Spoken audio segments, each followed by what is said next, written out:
আসসালামু আলাইকুম দর্শক, আমি ডাক্তার ফারহানা। দর্শক, আজ আমি সম্পূর্ণ একটা ভিন্ন বিষয় নিয়ে আপনাদের সামনে হাজির হয়েছি। আপনারা জানেন আমাদের এই চ্যানেলটা সম্পূর্ণ হেলথ সংশ্লিষ্ট। আমরা এখানে নারী পুরুষের বিভিন্ন শারীরিক সমস্যা এবং তার প্রতিকার নিয়ে কথা বলি। তারপরও আজ এই বিষয়টি নিয়ে কথা না বলে পারলাম না। এটা খুবই গুরুত্বপূর্ণ একটা বিষয়। দর্শক, আপনারা লক্ষ্য করেছেন গত কয়েকদিন আগে প্রবাসীদের অপমান করে ইউটিউবে একটি ভিডিও আপলোড করা হয় এবং ওই ভিডিওতে প্রবাসীদের বিয়ে করতে চায় না বলে কিছু মেয়ে তাদের মতামত দিয়েছে। তারা আসলে এই ভিডিওতে জানিয়েছে কেন তারা প্রবাসীদের বিয়ে করতে চায় না বা প্রবাসীদের কেন বিয়ে করা উচিত নয়। দর্শক, এই ভিডিওটি দেখার পর প্রবাসী ভাইদের মধ্যে তীব্র আপত্তি এবং অসন্তোষ দেখা দিয়েছে এবং অনেক প্রবাসী ভাই এর প্রতিবাদ জানিয়েছেন। দর্শক, আমি সেই সকল প্রবাসী ভাইদের সঙ্গে একাত্ম হয়ে দুই একটা কথা না বলেই পারলাম না।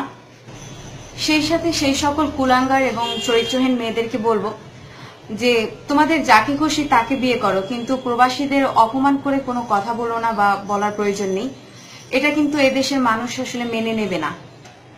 ওই সকল চরিত্রহীন মেয়েরা যে শুধু কয়েক লক্ষ প্রবাসীদের অপমান করেছে তা কিন্তু নয়, সেই সাথে কয়েক লক্ষ প্রবাসীদের স্ত্রীদের এবং তাদের পরিবারদেরও কিন্তু অপমান করেছে।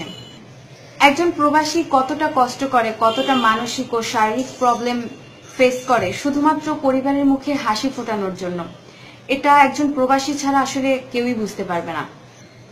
দর্শক, এমন অনেক প্রবাসী আছে যারা প্রায় প্রতিদিন 12 ঘন্টারও বেশি সময় ডিউটি করার পর যখন থাকার জায়গায় আসে তখন ঠিকমতো থাকতে পারে না বা ঠিকমতো খাবারও খেতে পারে না।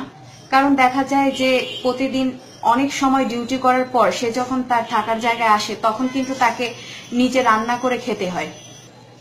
এই যে শারীরিক এবং মানসিক কষ্টটা, এটা কিন্তু শুধুমাত্র আরেকজন প্রবাসী উপলব্ধি করতে পারে যে একজন প্রবাসী কতটা কষ্ট করছে বা কতটা কষ্ট পরে সে তার পরিবারের মুখে হাসি ফোটাতে পারে। ওই সকল চরিত্রহীন মেয়েদেরকে বলবো, তোমরা হয়তো এই ধরনের ইন্টারভিউ দেওয়ার আগে ভুলে গেছো যে এদেশের অর্থনীতিতে প্রবাসীদের অবদান কতটা। তোমরা হয়তো জানো না যে বর্তমানে 1,20,00,000-এর বেশি বাংলাদেশি প্রবাস জীবনযাপন করছে। আর এই প্রবাসীদের রেমিটেন্সেই কিন্তু বাংলাদেশের অর্থনীতি সম্পূর্ণরূপে দাঁড়িয়ে আছে। প্রবাসীদের এই অর্থ কেবল তাদের পরিবারের প্রয়োজনই কিন্তু মেটায় না, তাদের জীবনযাত্রার মান বৃদ্ধি করে এবং প্রবাসীদের এই অর্থ নানা ক্ষেত্রে বিনিয়োগ হয়ে দেশের অর্থনৈতিক উন্নয়নেও কিন্তু গুরুত্বপূর্ণ ভূমিকা রাখে। আমাদের দেশের অর্থনৈতিক গতিশীলতার ক্ষেত্রে রেমিটেন্স কিন্তু খুবই গুরুত্বপূর্ণ। আর বাংলাদেশের এই যে অর্থনৈতিক গতিশীলতা বা অর্থনৈতিক সমৃদ্ধি, এটা কিন্তু প্রবাসীদের আয়ের উপর নির্ভরশীল। তাই যারা দিনরাত অক্লান্ত পরিশ্রম করে পরিবারের লোকজনদের মুখে হাসি ফোটানোর জন্য এবং নিজের দেশের অর্থনৈতিক অবস্থাকে সচল রাখার জন্য, তাদেরকে নিয়ে এই ধরনের অপমানজনক মন্তব্য বা অপমানজনক কথা কিন্তু কেউ মেনে নেবে না। তাই ওই সকল কুলাঙ্গার মেয়েদেরকে বলবো, তোমাদের যদি যৌবন জ্বালা খুব বেশি হয়ে থাকে তাহলে তোমরা যা খুশি তাই করতে পারো, কিন্তু তাই বলে কোনো সম্প্রদায় বা কোনো বিশেষ ব্যক্তিবর্গকে অপমান করে কোনো কথা বলা ঠিক না।